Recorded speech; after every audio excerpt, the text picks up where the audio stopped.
To Teacher's Cafe. I have my bottle of water. I'm so excited. I am knocking soda out again for like the umpteenth time.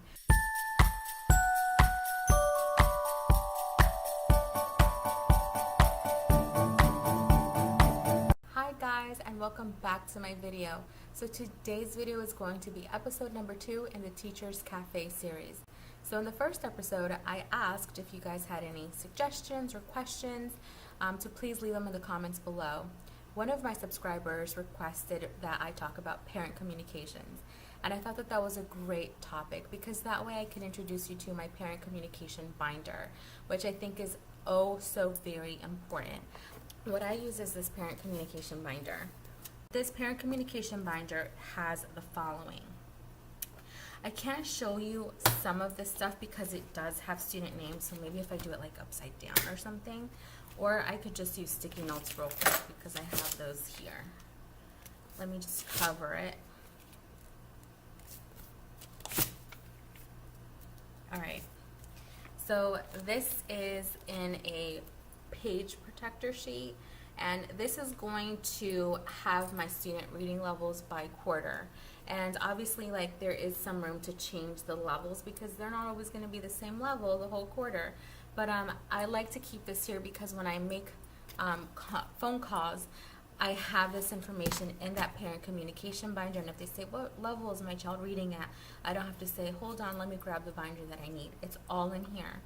I also keep, and it looks the same, but it's a MAP score sheet. So MAP is this progress assessment that we take.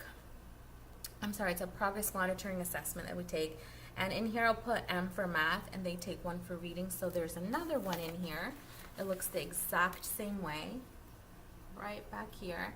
And it also has my student names, excuse me, so I'm covering it. But it'll track their reading assessment throughout the year as well. So any information that I may need at a glance and on hand will be in this binder when I make those phone calls. I have them labeled by number, that way I can recycle these throughout the year. And each student is assigned a number, and that number serves for my communication binder purposes. It's their Chromebook number, and it's the number they use to track their behavior on our behavior chart that I showed you in my classroom tour. And so all of these have student names except for number 7. So I'm going to show you number 7. Number 7 is an example of what this binder will have within one of the tabs. So it starts off with a parent contact form. So I send these the first week of school, and they come back. So far, out of 24 students now, I'm just waiting for 2 more parents to turn these in, but I pretty much have all the contact information for all the students that I really need it for so far. So they fill this out, this comes back, and you can find this on my TPT Store, and I'll have the link down below, but that also goes hand in hand with my communication log. So this is, sorry about that, the lighting is kind of going in and out. So this is the communication log, and here I write their name, and this is right behind the parent communication form. I have the method, the reason, any notes, and follow-up.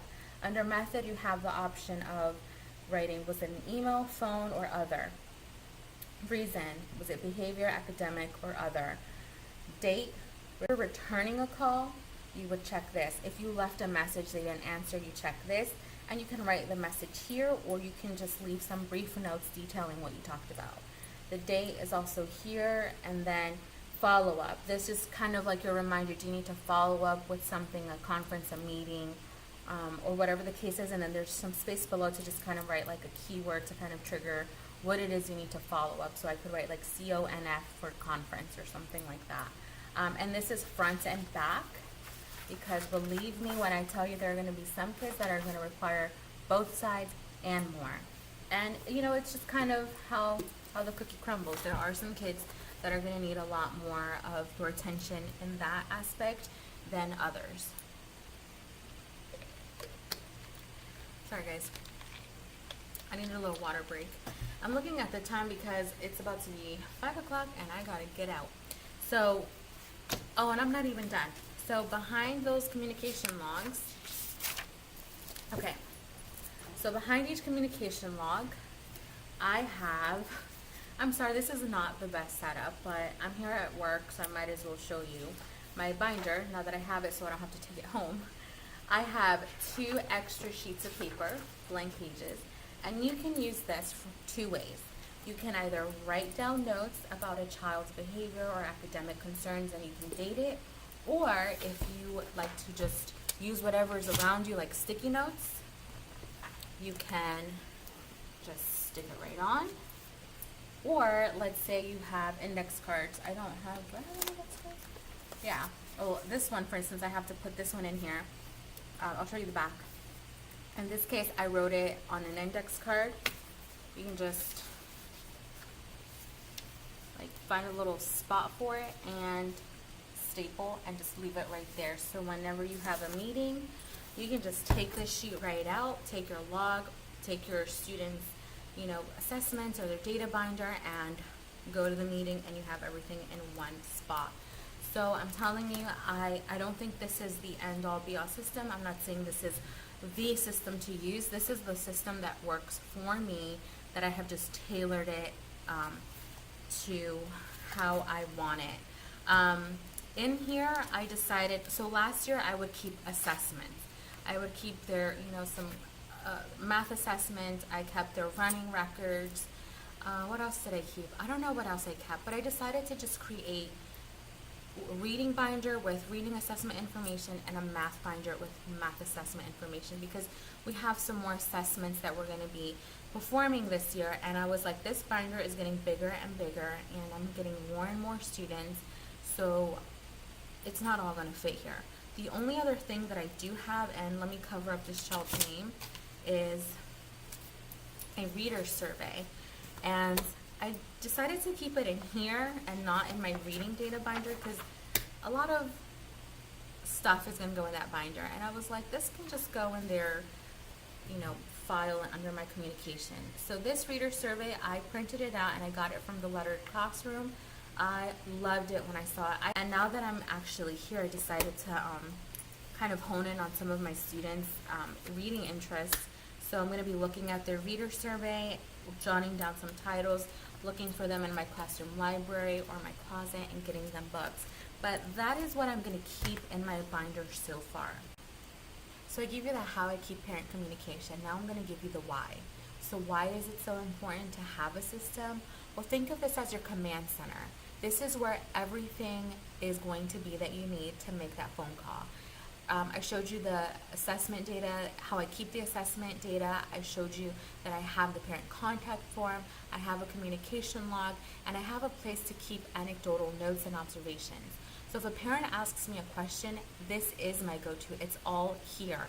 I don't have some things on the computer. I don't have some things on paper scattered around my classroom.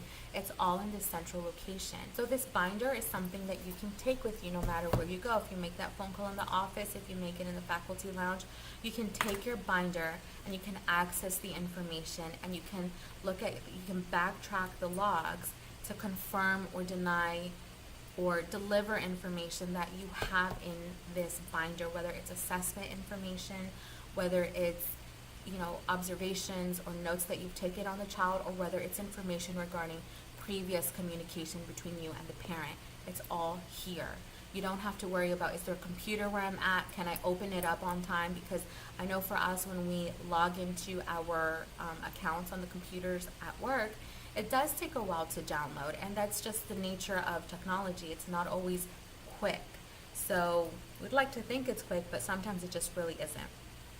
The other reason is because opening the line of communication is so important. It really lends itself to creating a relationship and a good rapport, not only with the parents, but with the students. When you're making those phone calls, your student may not get it at first, but it shows that you care, and you can have that conversation, that really honest conversation with your students. When they come in the next morning and they're mad at you because you called their parent, you can say, I didn't call your parents to make you miserable. I called them because I care about you and I want what's best for you. And you may not see it now, but you're going to see it later.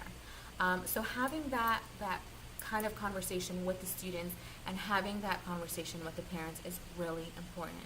I do want to give you some tips for how to go about talking to parents.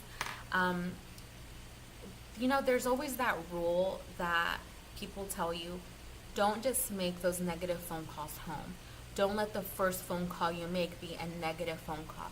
Well, sometimes it's inevitable. It's the beginning of the school year, and let's say it was the first day or two, I already had a kid who was off the walls. He was so disrespectful, and he needed a lot of support in terms of like prompting and redirecting. And I wanted to let the parent know that I knew about it and that I had done something about it. So I made that phone call, and although it was kind of on the negative side, I said, this is what your child did today. I also said, I just want you to know that I'm calling you because I have your child's best interest.